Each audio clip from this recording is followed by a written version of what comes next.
Жителите на пробиштипското село Турско Рударе по ниедна цена не сакаат изградба на мини хидроцентрала над нивното село. Во зафаќањето на дел од речните води во Цевково, тие препознаваат голема опасност за нивната екзистенција, зашто се убедени дека ќе останат без вода за наводнување на своите земјоделски површини. Во најпрво ќе изгубиме начинот на наводнување. Не начинот, него ќе немаме вода за наводнување на тие земјоделски површини. Ние таму одгледуваме сите земјоделски култури. Сега со премостувањето сите тие површини ќе бидат заобиколени, реката ќе биде фатена во Цевковод, ќе биде пренесена и ние ќе останеме без производство на тај пот. Проектот за изградба на мини хидроцентрала предвидува премостување на Шталковска река во должина од околу 3 километри, токму на местото каде мештаните имаат инвестирано во цевководен систем. Другиот проблем кој што нас не засега е што ние имаме собствен водовод кој што го имаме градено во 80-тите години. Тој се протега на потек од 6 километри од селото Турско Рудари до селото Шталковица.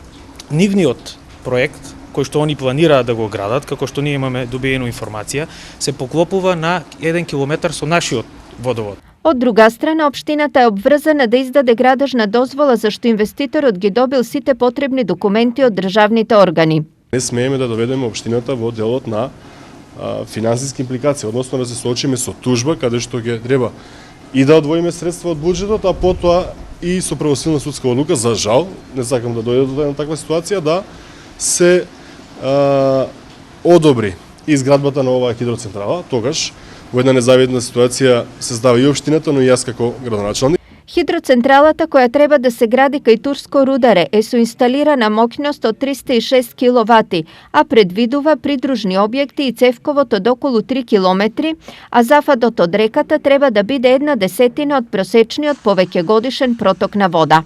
Во поглед на водата и прашањата кои ги има местно население, мислам дека тоа што е според согласноста од Министерството за животна средина ќе биде испочитувано до крај.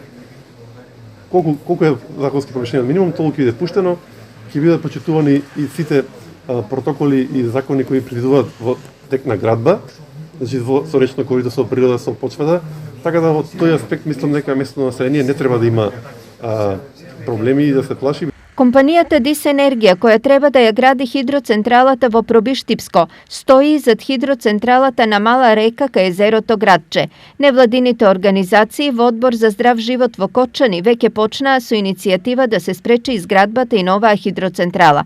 Инаку според информации од Комисијата за енергетика на ниво на држава треба да има вкупно 121 мини хидроцентрала.